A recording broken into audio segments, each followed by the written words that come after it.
Welcome, Carm Capriato, the Service Aftermarkets podcast pioneer with the gold standard of aftermarket business podcasts. Join me for Aftermarket Insights as we advance the aftermarket. And as always, know that you'll learn just one thing. Find us on your favorite podcast listening app and remarkableresults.biz or on my YouTube channel.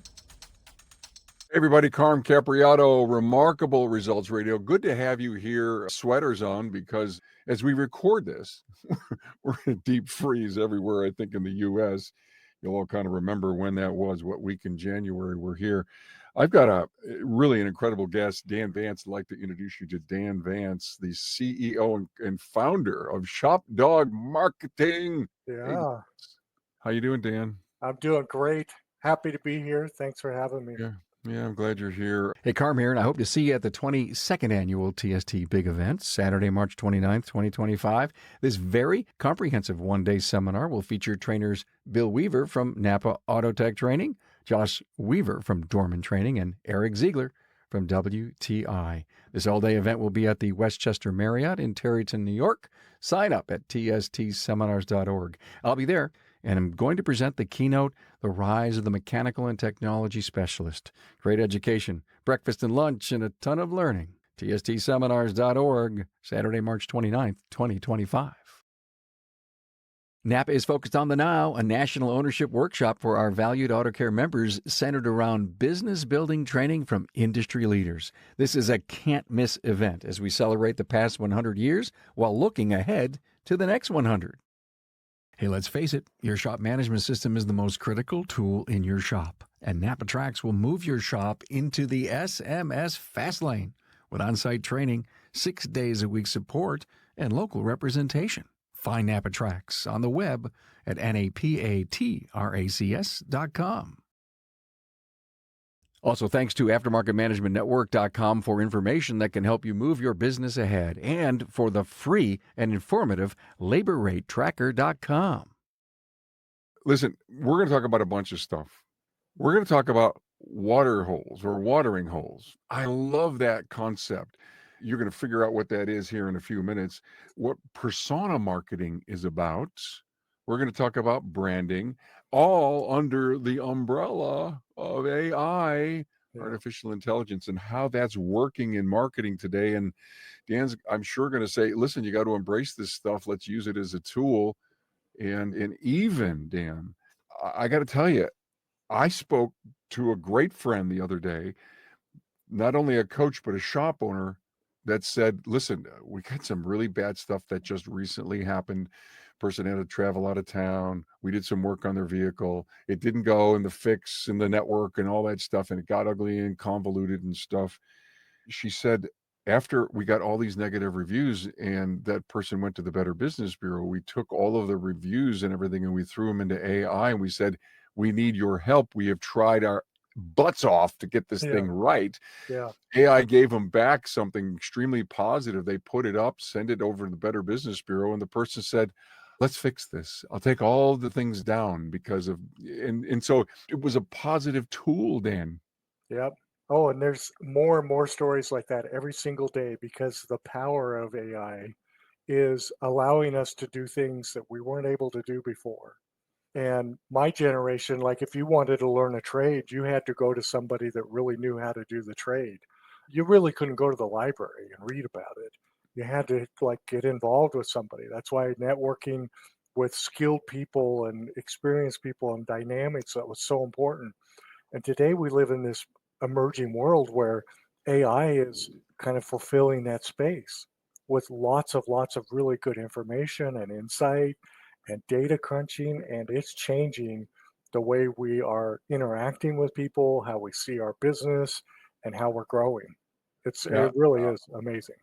First of all, Dan, thank you so much. Dan is one of our great partners and sponsors on the Craig O'Neill Speak Up podcast. So thank you for that. I think of copywriters, and I'm worried.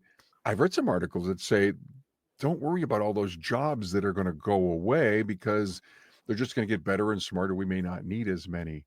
We always looked at saying that copywriters were really important to all kinds of industries. Get the word out, get the prose written. Do you see that there's going to be a gap in not needing copywriters? I don't know. I think that's hard to say because it's our primary form of communication. But I do feel really strongly that the search engines in particular are very interested in displaying more search results with image focused first versus text.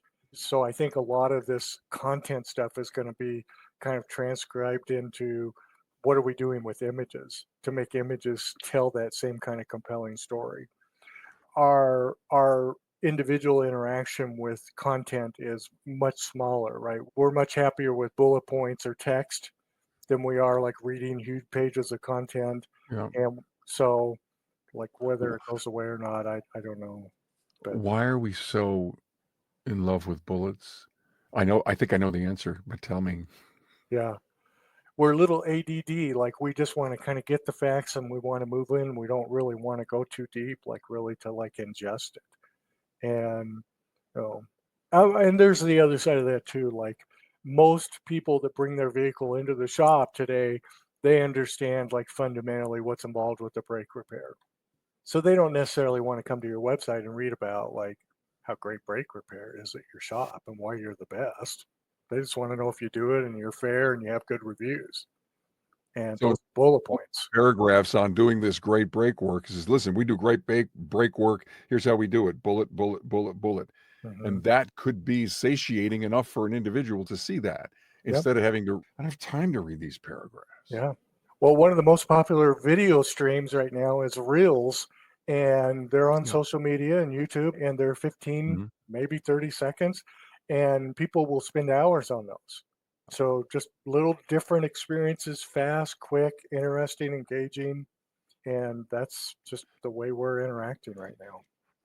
Is it because we want to learn a lot in a little bit of time, or our curiosity needs to be satiated by getting, in 10 minutes, 1,000 impressions of something? You said ADD, obviously it's the attention issue, Mhm, but I love to learn something new every day. mhm, I love to learn 100 new things yeah, every day. And so I do read a lot of the emails that I subscribe to, and a lot of times I save them and I put them in a note-taking piece of software so that I can reference them in the past. And can all of that, getting say a newsletter out to the clients that are loyal to us. I mean, again, let's jump into this whole marketing thing, which is what yeah, you're, expert at. mhm, Let's talk about why we would want to create a newsletter, why we would want to do video, and this whole watering hole thing. Where are my people hanging? Where's the horse drinking? they're drinking somewhere, that's for sure. Yeah. That's for sure. Well, email's an interesting topic because we put a lot of effort in that and we send it out, and the open rates are usually pretty low. The number of people that actually read them is probably pretty low, but it's about just catching people at the right moment. And there will always be those chances when you send an email out. So I think thinking more kind of like holistically, like I'm not going to just do email, I'm going to do all of these things because I want to reach people at wherever they're at. And if they open my email and they're just kind of curious about what it is or if we have an offer and the timing's right for them, that email works as a marketing piece because it moves them into action, a phone call, an engagement, car in the shop. I'm an advocate for doing principally like doing all of the marketing pieces that make sense for your customers. Text, you know, birthday cards, a small little thank you when their service is done, like maybe cookies in the car or something, just really creating great experiences all the way through in your business is great marketing. If I got a little mini cellophane pack of oatmeal raisin Hmm. cookies on my dashboard after I just spent $1,700, I wouldn't have forgotten that. Nope. I've read reviews where people talk more about the cookies than they do the service. Yeah. Yes, absolutely right, So 100%. we do love experiences and, providing experiences and portraying that in our marketing pieces is like what we should be doing today. Got it. Okay. So the watering holes, how do we find out where they're Well, drinking? first of all, we have to, with the mobile device. I remember being in a meeting in 2010 with some people from Google, and they were talking about how sophisticated the mobile phones were in being able to tell consumers about businesses that they were already having good experiences with, say Starbucks. And so in 2010, you could be walking by a Starbucks in another town and you could get an alert on your phone that says, hey, there's a Starbucks right here and here's $5 off. Come on in. The people that were there 2010, they were like, the only problem is we're scared to death of privacy. So we don't use it. So the technology's been there a long time. That's that kind of like that. They know enough about me and my behaviors that they can market to me specifically, but they've been scared to do it because consumers are like, "Hey, how'd you know I like Starbucks? I don't like start undoing everything." And but the reality is that we actually do love it. We do love that preference stuff for us, and it's been in. So are you telling me, Dan, are you telling me that if I was driving by an automotive shop and it wasn't mine, that I would zap them and say, "Hey, what are you doing there?" Yeah, But here's the scary yeah, part. My wife says all the time, "Carmen, I was just saying this the other day, and now all of a sudden in her feed is the things that she was thinking or right. talking about, not thinking, but mentioning." Mhm. That's amazing There's no technology. privacy. There is no privacy. Yeah, the fears of privacy are gone, but the capacity for them to do persona marketing, which is marketing to me because of me and my the way I search, the things that I buy, they have that data. And now they openly use it. And as we kind of accept the reality that the privacy thing is gone, we kind of like the experience. Like, maybe I'm seeing something, I'm looking for dress shirts, and now all of a sudden I see those ads in social media, and I like that because I'm still looking for dress shirts. I'll engage with those. It's a good experience for me because I need a dress shirt. And it happens the same Mhm. way in, any kind of local business, local service. Persona marketing, I've done this at conferences where I've taken people from all over the US and we've sat in a little square and I said, "Let grab your phone and let's all do some searches. Let's do a search for auto repair near me." Different phones, different cities. And like out of 15 people, maybe 3 people have identical search results. Everybody else's search results are different because they're catered to that person. So those shops that are marketing a certain way, like, hey, we are Ford truck, that's our specialty, or we're diesel, or we're that, and they really market that way, Google will carry the water essentially for you and put you in front of those people that have some kind of like relationship with that type of vehicle or that type of service that you provide. And that, But Dan, they're not gonna charge me for that, who's right? they? Google. No, no, It's just their algorithm and what they know about that's me. right. And the reason they do that, Carm, is because they want to provide you and me the best search result. So if I'm looking for something, they want to give me the best opportunity to be right in the front place where that should be. So the more they know about me, the better they do. And that is a marketing 101. Like my job as a marketer is to understand the customer better than the shop. Like the shop is a shop, but I want to know who their customer is, what drives them, what's interesting to them. And the more I understand that, the better the shop does because they're getting the right kind of people. And that's what Google's doing. And it helps Google. It helps you spend more time on Google's website. It helps you click ads, which rings their register. So those are all the reasons why they do that. And that's been around a long time, persona marketing. And now we're seeing persona marketing that's kind of because we're all using our mobile phones, that's moving into this very fast moving world of AI. And if people don't know what AI is it's essentially this supercomputer that can mash up data very, very quickly and distill it into a way for you to understand something quite clearly. If I'm like, how does this really work? How do I find out what my net numbers are? or what's a good marketing strategy for my shop, and you can put those descriptions, you get great answers, and they help you. And all of that information has been kind of like essentially sourced out of the internet. So there's, I mean, how many blogs are there on the internet? 900 billion, 900 trillion. I mean, there are people who've been writing blogs for Hmm. 15 years. All of those blog pieces are part of the resource material that AI uses.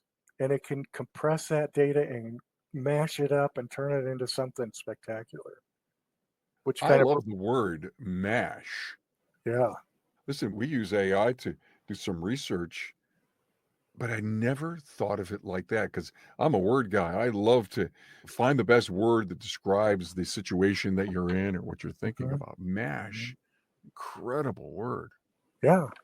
And I don't know about your experiences, but like anymore, instead of doing like web searches to try to learn about a topic, I actually go to AI first and I get some No, ideas there. Yeah. really. Well, Mhm, obviously, it's a search engine, right? mhm. AI is a search engine. They're just packaging it back at us with prose I think that's words. true. I do still think that it's still a learning mechanism. It's still a learning process, and it's trying to figure out how to generate the best type of results. And information that we get from AI is much better today than it was last month or even like last year. Hmm. And we know when it first rolled out that people were using it in ways that they shouldn't have been using because it was AI was giving them, it was basically lying about stuff. It would give them a reference in a book that didn't actually exist. Or, the attorney that used case files in the courtroom and then found out later none of those cases actually existed because he pulled them out of AI. So those days, I mean, we're definitely in a better place, but AI is still a learning mechanism, and we have to be careful that, that we don't throw 100% of our trust behind what it says. For 98 years, the NAPA name has meant quality parts and service. It also reflects top quality training programs to help you build a more successful vehicle repair business.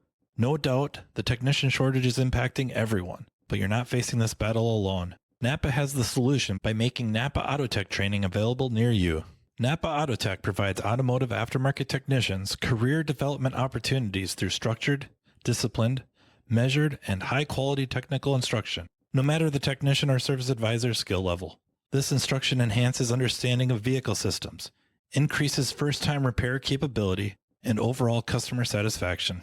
This instruction enhances understanding of vehicle systems, increases first-time repair capability, and overall customer satisfaction. It also prepares technicians to become ASE certified. It's a fact technicians who receive training to improve their knowledge and skills have a higher sense of job satisfaction. This reduces technician turnover and increases productivity, directly improving a shop's profitability. It is vital to the success of a shop's business that today's technicians are equipped to diagnose and repair today's complex vehicles. With our ever-changing technology, the technician's knowledge and skills need to be updated and refreshed on a regular basis. As you labor over the decision of whether to send your techs to get their skills sharpened, keep in mind, NAPA Autotech training is an investment, not an expense, and it's available to all. Much of NAPA Autotech's training is offered in more than one format to accommodate varieties of learning styles and training preferences so each person can maximize their learning. Whether you're more of a hands-on person or enjoy learning at your own pace, NAPA Autotech is here to provide you with the training you need in the format that works best for you. To learn more about what NAPA Autotech offers, contact napaautotech.com. Hey, let's face it, your shop management system is the single most important tool in your shop, period. NAPA Trax has made selecting the right shop management system easy by offering the industry's best, most comprehensive SMS. Now, it all starts when a local representative meets with you to learn about your business and how you need to run it. After all, it's your shop, so it's your choice, and having local representation is a huge plus. Customizing tracks to your business, whether you're a one-person shop or a large multi-bay or multi-location company, a representative consults with you to help optimize your shop's workflow, efficiency, and profitability. Trax always has the flexibility to do business how you need to do it, which means it can also grow as your business grows. And unlike the other guys, we'll be there for you after installation with the best training and support in the business. Yes, a learning management system tailored to each role in your company. Simply put, Trax was designed and built for shop owners just like you. Visit us on the web at NAPA Trax, that's NAPATRACS.com. Hey, ever wonder how your labor rate compares to your market and state? You now have a site where you can confidentially upload your rate and see other labor rates published in your market. LaborRateTracker.com is an important site to know about. Currently, the database has over 1,000 shops participating and growing every day. But there's more to setting your rates than finding out what others charge. You should look at the labor rates in your state and town to gain a complete picture of the labor rate landscape. Hey, it's easy. Get market intelligence like never before at LaborRateTracker.com. Dan, you're probably the kind of guy, knowing what I know about you, that are going to tell your clients, do not. You've got to put the human element once you get this stuff back. It's still got to be you. Hey, thank you. So listen, we put the structure on the frame of the house. We actually have the lumber up, and we're going to put on the drywall. But your wall, you do the wallpaper, you do the paint, you put up the pictures. You have, we'll give you this, but you got to make it nice. Yes. We have a client who was at a place where he was just like, I'm not getting the right kind of cars. I'm not getting the right kind of client that I want. So we went in and we pulled all of his reviews for a year. And we scraped out personal information because we just didn't want to include that in our research. But it had the star rating, it had the feedback, it had, all of the comments, the responses, like we had all of that. And when we ran that, we started digging a little bit deeper, like, tell us what's going on here. And we realized like 25% of the shop's reviews in the year were negative. That's a lot of reviews. And then we asked, well, was it existing customers or new? And it's mostly new customers. And then we went deeper, like, what kind of services are we talking about? And it was conversion services, right? Oil service, brake repair, engine diagnostics. And so our thing to the client is that, listen, 25% or more of your opportunities are being lost in your shop because you're creating negative experiences around these services with new customers. Let's work on some ideas on how you can do better. And so in that case, that was an example of, like, it wasn't that the marketing wasn't bringing opportunities, but there wasn't good marketing all the way through, right? We do marketing, but the shop better be doing marketing too, which is great experiences, great service, great reviews. And AI told us that. CXO is the new position that every shop needs to fulfill, and that's the Chief Experience Officer or the Client Experience Officer. Yep. They can't hire that individual, so everyone in the company needs to be this CXO, the Client Experience Officer. And you're so right. If we're going to compete out there today in this ever-changing, fast-paced, got to have it done, and I got to have the best experience in the shortest amount of time, that whole experience thing, from hello and greeting and checkout and callbacks and texting, the QC at the end, everything you do internally, and some of our people don't really appreciate that or understand. The top shops do.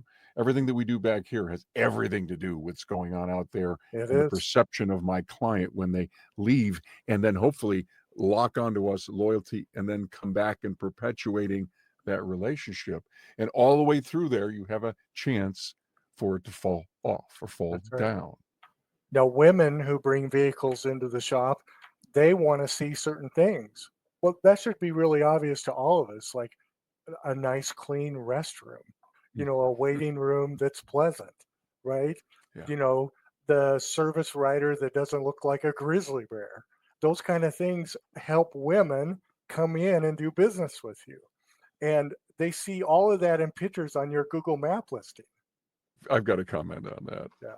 The grizzly bear comment, I really have to. Great friend of mine was telling me a story about him having to take his newer car back to the dealer for some kind of crazy recall. And while it was there, they did an inspection, digital vehicle inspection. Mhm. And it was sent back to him. And the individual who's performing the digital vehicle inspection did a selfie and says, hey, Joe, I want to tell you blah, blah, blah. And he's on camera. So he gets this thing, he opens up the video and he goes, what the hell is this? So finally, I don't know, the service advisor picks up the phone and says, Bill, we sent you some things that maybe the car needs this. And he goes, what did you send me that video for? Did you see what that person looked like? And I'm supposed to respect that this person is a professional. He says he was the furthest from a professional looking person, the things that he did, the things that he said. And so I've been telling this story to a bunch of people, Dan. Mhm. That is a very key component to the marketing and the image of your company. Yes. Don't put the kind of people up front in the face of your client that may not necessarily reflect your business. Listen, everybody wants to grow, grizzly Adam beards and be unkept and unshaven and have dark, dirty, crazy hats. Fine. But is that the persona? Is that who I want to have in front of my client? So thank you for bringing that up. I think it's so critical. Yeah. And this, just to kind of tie this around to the water holing, because this, I think, is such a great insight, a great marketing thing that shops can do. And that is that if we understand persona marketing and that it as a real thing, then you can go into AI and you can have AI help you understand who your customer is. So like you could just say, I'm an auto shop in this zip code. What kind of potential customers would I have demographic wise? And it'll start giving you data. It has the data. It has Census Bureau data. It's got all of that. And then you can say, okay, well, I can see that probably my best customer is a teacher. What kind of cars do teachers in this zip code drive most likely? Now, a Subaru. Okay. Well, now I have a teacher's Subaru brand. Well, what about military or fire or police? What about them? What are they driving? Because they're probably like in that same demographic group. And now all of a sudden I have this this idea of like this really strong persona. And then I can turn around and I can ask AI, what appeals to them? Help me understand what appeals to them. And with AI now you can do the real search. So it'll go out and it'll pull reviews from everybody in that zip code and start giving you ideas about like that profile. What do they like? That's your watering hole. You know who your best customers are. You know what kind of vehicles they're driving.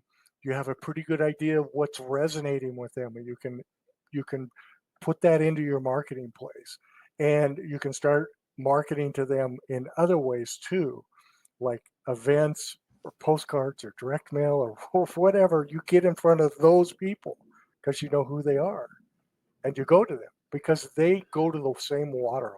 They're driving the same dang car, as an example. I love this. I was just thinking about the Subaru. Maybe one of the first pictures that comes up on your website is the Subaru. Yes. Yeah. And maybe the video you take inside of your shop is you standing in front of a Subaru. And that it was purposely put there Yep. because you know who you're trying to attract. Yep.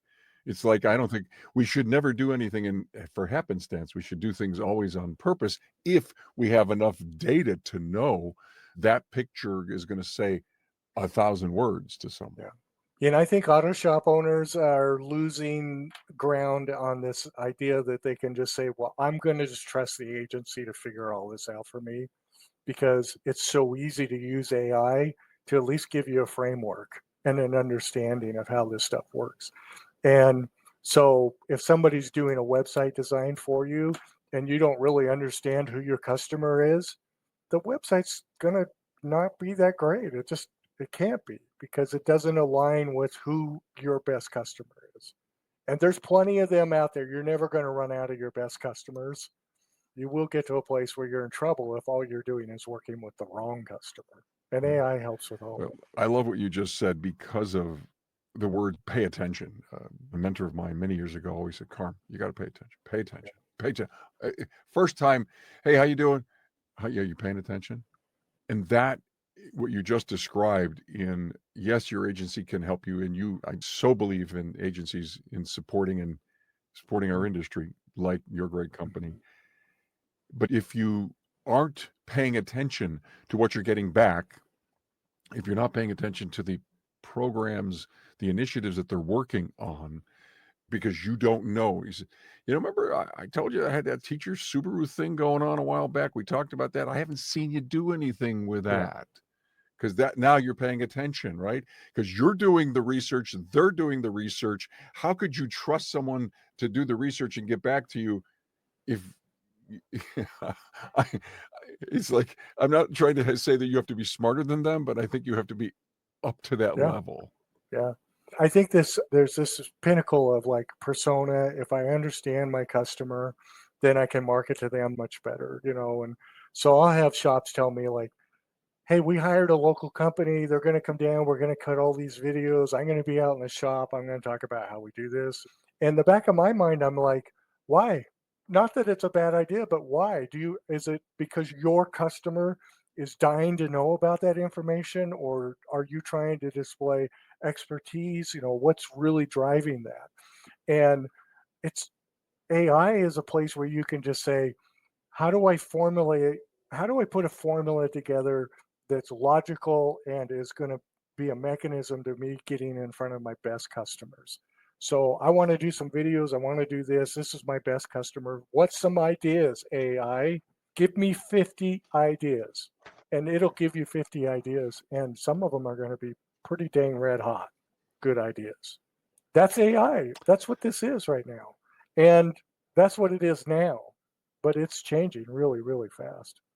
I saw, It's scary. I completely agree. It is changing so rapidly. I continue to, hang out in all kinds of great forums with people. And one of the things they're excited to talk about is, I just discovered blank.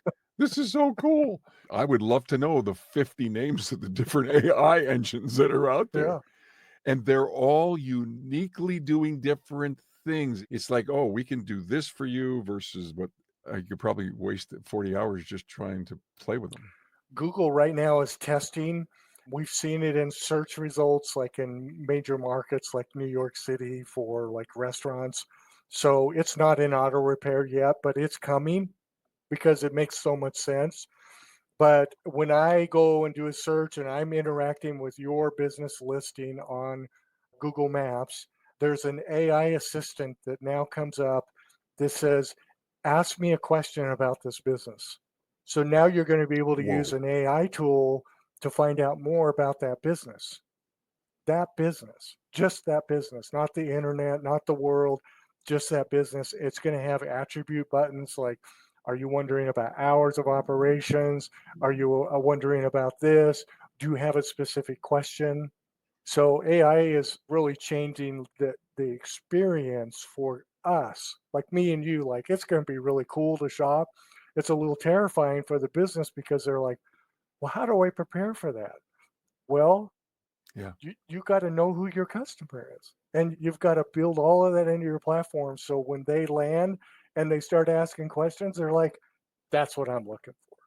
But I It's say, got to be, you're right. It's got to be website. It's got to be reviews. It's got to be social media. "Yep, It's got to be the vlogs or the blogs that you write. All of that is going to be encapsulated in this tell me more about them. that's the data source." Yeah, and Google is going to read all of that in microseconds, I guess, put it into a narrative back to you. And when you're reading that, it's almost like being sold. I mean, are you buying Yeah, it, or are they selling it to you? I mean, that's an interesting discussion.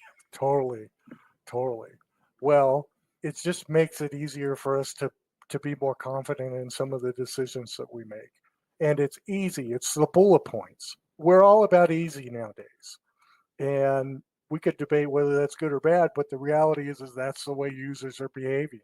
They want it fast and easy, and if they can get some really strong replies, they don't want to mess around with spending a lot of time on a decision about choosing an auto repair shop. That's how it's changing it. That's just I, one I, thing. oh, you and Crazy. I could come back and do another one of these Oh yeah. mind-blowing, Yeah. bullet-pointed episodes. Yes. That's my new term. Wait a minute. Let's not Uh, just talk about one thing. Let's talk about 10. yeah. Let's bullet point it up front. Every 5 minutes, we change the topic into another bullet. Ooh. I mean, we do that in our show notes. Everything's bulletized. But I never thought of taking that whole concept and say, you have 5 minutes now to talk about water holes. 'Cause now we're going to move to the next bullet point for quantum marketing. Yeah, And then we're going to talk about branding. We didn't talk a lot about branding yet. yeah, we haven't, but that's a big thing. Branding, I think, is when you look at auto repair shops that are doing really well and you're driving by their place, they always have cars.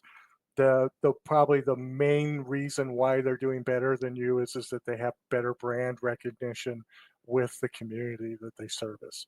And auto repair shops, in my experience, are lousy at branding. They think branding is a waste of money, essentially. Like, I don't want to speak for people, that's my perception. But the people that actually do branding, understanding marketing is left to right, it's everything we do. And how we strengthen our relationship with people in ways that they think of us or they learn about us way before they're ready to do car repair is going to be the thing that sets us apart this year and next year and moving forward. And very few people are doing branding, real legitimate branding. That really requires some professional help, doesn't it? Yes. Yeah. And it, in part because it's like, what is my message that is going to ring true? And how am I going to commit to the local community? Like, somebody's got to come out of my shop and go to like a B&I meeting every week, or we've got to be more active in the chamber, or we're going to be on the educational board. We're going to do things where we actually influence into the community. And we're going to go to the little park fairs and we're going to do all of these things because we're part of a community. And the digital world has kind of made us feel like we don't have to do that anymore, but the ones that are still doing it are winning bigger than those that are not. Being out there. Yep. We used to go out and buy a big sign for the baseball park. You know, it was at the back of the ring, but it Yeah, was our yeah. brand. And how many people are doing that now? Goose egg. Like, nobody's doing that kind of stuff. But those kids still have parents that come out and watch Yeah. those games every single time. That's a great Soccer, point. the whole thing. So branding, I think on one level of like what branding really is, kind of the work piece, like how do we really want to shape in people's minds about who we are and what our messaging is. But there's also a mechanism. It's not that hard. It's just about getting out there and being more involved. Like, get out of the shop and get something done that's going to be impactful, but not necessarily directly transactional. So that's what branding's a big piece. I mean, so many great points in this episode. I Yeah. mean, I think go to the show notes page, look at all the bullet points, click, copy, paste, put them on a piece, start planning your strategic initiatives for next year based on all this great pointers that Dan Vance has brought to us from Shop Dog Marketing. I love it all. This was a tight, succinct, get it in your face episode. And I can't quite say it was marketing, but it was. It's technology, and it is. There's so much going on here. And it goes back to my point earlier. Dan, you got to pay attention to what's going on and swirling around your world. Yes. Wow. All right. Promise you'll come back and we'll do some more. I'd love to come back anytime. You betcha. All right. This was great. Shop Dog Marketing, the CEO and the founder, Dan Vance. And thank you for your support of the Aftermarket Radio Network and You Craig betcha. Show. So thanks, Thank my you. friend. Appreciate you being here. Good You stuff. betcha. Good stuff. Yeah. Betcha.